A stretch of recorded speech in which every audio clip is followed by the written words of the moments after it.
Ivo, I'm so excited to visit OU's campus for the first time. I had heard so much about your virtual eye hospital concept, and I'm curious to see how it's affecting learning. And can you tell me a little bit about it now that you have so many simulators for different aspects of ophthalmic learning? Yeah, I just can't be more excited than this. We're actually doing something incredible. We are actually having a virtual eye hospital, and in this case, we choose one pathology. Oh, really? We have 4 different simulators, so we can approach that not only in diagnosing with different devices, but also how to treat it.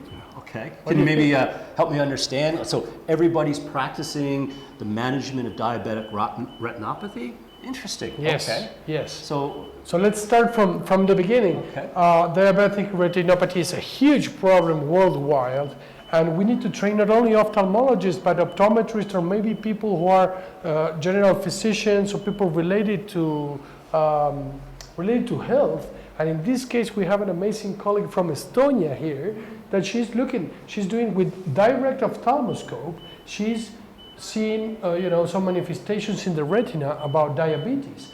The machine is telling what angle she's seeing in the retina, and also giving her feedback to understand what she's seeing. wow. So from a primary care standpoint, physicians can manage diabetes and refer to ophthalmologists appropriately. Exactly. So direct So this is bigger than training ophthalmologists. We're training the entire community that can see a diabetic patient for the first time. Interesting. We go to the second one, and then of course in the wall we have the 4 images. Look at that. Amazing. All right. And here, we have indirect ophthalmoscopy. Not all ophthalmologists manage this perfectly, but I think it's an excellent tool, not only to diagnose the patient, but to record what he's seeing. And again, retina specialists use it very good. I think every ophthalmologist should use it perfectly. Again, in this case, we're not only seeing the case itself or the findings, but we're seeing the age of the patient, the main complaint. So a real patient. Oh, look at those cotton wool spots. Amazing. It's amazing. And he's doing a great job, because this takes a lot of skill, right? Clearly, the lens is full of retina, so he's got good technique. And I can see there's no stress in having a patient. So Exactly. you can reach mastery of the indirect ophthalmoscope without the stress. And let's go to something that is extremely important too. The retinal surgery could be very challenging. And in these cases, we have a student here doing endophotocoagulation. The device is telling him where are the safety zones to do it. He's training his distances, his dexterity. I think this is something unique, to be able to train this way. Well, I think the concept of taking a specific and very common condition in diabetic retinopathy and training both the clinical aspects of it as well as the surgical therapeutic aspects is game-changing and could lead to better patient care, and definitely something to see. Yeah, and let's go to the final station, another diagnosis station. And in this case, our colleague is seeing the retina with a slit lamp. And look at that macula, right?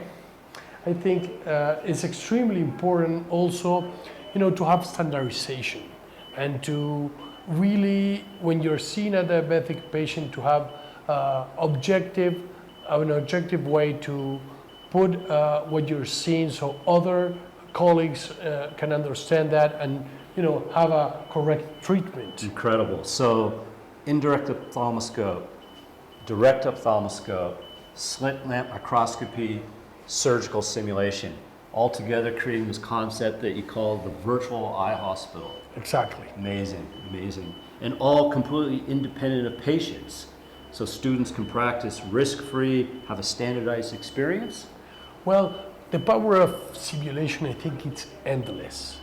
Because if you really think about what's happening here, we are training not only ophthalmologists, but everybody related to the ocular healthcare. We're also seeing the same thing with different devices that can be, available in different institutions. But then we go to the treatment. we're standardizing everything. These students, they have objective feedback of what they're seeing. The machine is pointing at what they need to see, and they say, okay, this is correct, you did it correct. And also the chance to do the assessment, because we can assess how they're doing. So within the virtual eye hospital, no matter which simulator a resident or a fellow or an optometry student practice on, it gives them objective feedback, scoring evaluations to tell them where they can improve, and largely independent of an instructor. So there's a mentor aspect, but students can practice autonomously. And endlessly, you could say, they can practice for hours. That's interesting. In my experience, you go to a residency program or an optometry school or a medical school, and the teachers will say, there's one of me and hundreds of them.